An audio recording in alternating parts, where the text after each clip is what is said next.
guys! Join with me in my vlog as I will start here. Hope you will finish my vlog until the end and learn something about me. Thank you! And guys, we have a lot of reports. Sinuran yung report namin. We have 4 reports. Yung isa is sa religious, yung isa sa entra, yung isa sa philem, and yung isa naman is sa, what we call that, kung yung isa. Pero, nakalagay na ako ng report namin sa philosophy. And kulang pa rin siya. Ano ba dito? Embodied spirit. Sa philosophy guys. Kung dito, medyo tapos na. But here, kailangan ko pa siyang i-continue because dito pa lang ako tapos. So, ito yung slide 8. Slide 8 pa lang yung natapos kong explanation. As you can see guys, I was done writing my lecture in my notes and also done doing my assignments. As you can see guys, I was holding santol because my mother told me to buy santol here near in our house. Habang naglalakad nga ako, sobrang init. Kahit saan ako lumingon, sobrang init talaga. Kaya nagmamadali akong umuwi ng bahay. Now guys, I want to show you the things that I will do if I get bored and no more to do.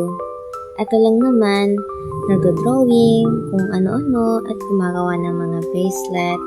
Kasi that's my hobby guys, and that's make me happy.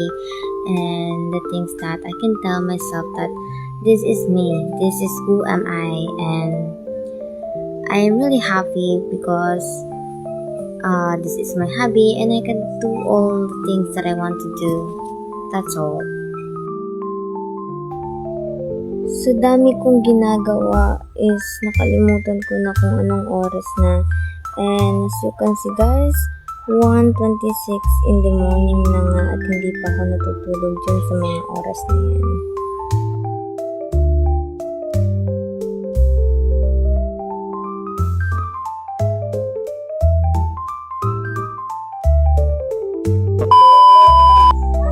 As you can see guys, naghahalongkat na nga ako dyan ng mga gamit ko. Baka kasi may makita pa akong magamit ko for my studies at sa mga project ko. In that part guys, nakita ko yung stickers ko sa my notebook. That's my handmade na stickers. Mahilig kasi ako dati maglaro ng mga stickers like yung mga doll-doll. So yung ginawa ko dyan, magdodrawing ako tapos lalagyan ko ng tape para kung mabasa siya, hindi siya agad mababasa kasi nga may tape siya. Natatawa nga ako kasi nga yung ino-open ko yung ref dito sa stickers is ang daming laman.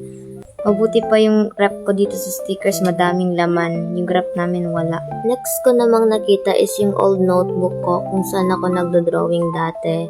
And as you can see, mga different art style talaga yung mga ginagawa ko. And there are a lot of art style na I really love to do or to draw because that makes me happy. Ano ba? And next ko namang nakita is itong Pandora gift na to. Bigay to sa akin nung kaibigan ko nung I was grade 9. As you can see guys, napaka-cute yung laman ng heart. May bracelets, flowers, teddy bears na kulay violet and pink. And I really love it. The next one na binuksan ko is in this na nakabalot sa paper. Ito ay seahorse. Hindi yan siya sa akin guys. That's from my mom. Pero tinago ko lang siya to make it keep safe. Kasi it's really important to her.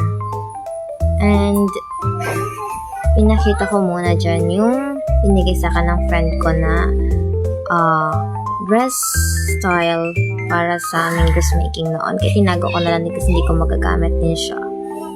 And this part is pinakita ko na yung ring.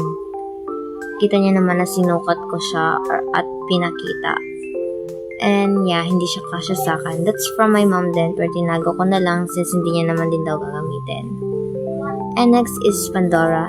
Yan yung bigay sa akin ng friends ko.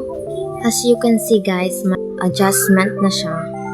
So, hindi ka na mahihirapan kung gusto mo siya i-adjust, pwede na siyang i-adjust.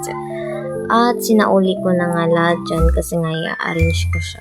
This part of the video guys is pinakita ko sa inyo yung mga different collection ko ng ML cards.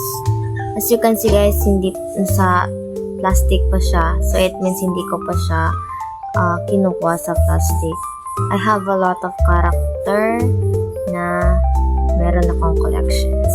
Sinauli ko na nga sa lalagyanan kasi nga i-arrange ko talaga yan sila lahat guys. Kasi sobrang kalat. Habang nag-a-arrange nga ako is na-enjoy ko siya kasi nga super satisfying yung pag-a-arrange ko dyan ng mga gamit ko. Kasi it's like perfect ko siyang naayos and lahat talaga ng sakop ng box is meron talagang laman. This perfume bottle guys, kinip ko siya kasi gagamitin ko pa.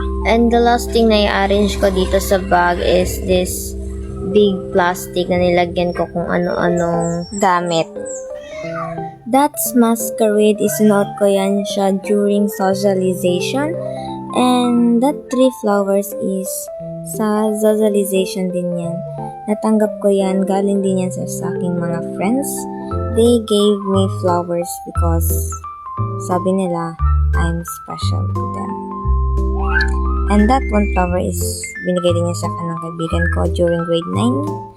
And yes, and now naman is i-arrange ko yung mga lalagyan ko ng mga sketchbook ko. Nakita niyo naman dyan na kinonpare ko yung acrylic paint ko kasi nga yung isa is 100 plus, yung isa naman is 200 plus.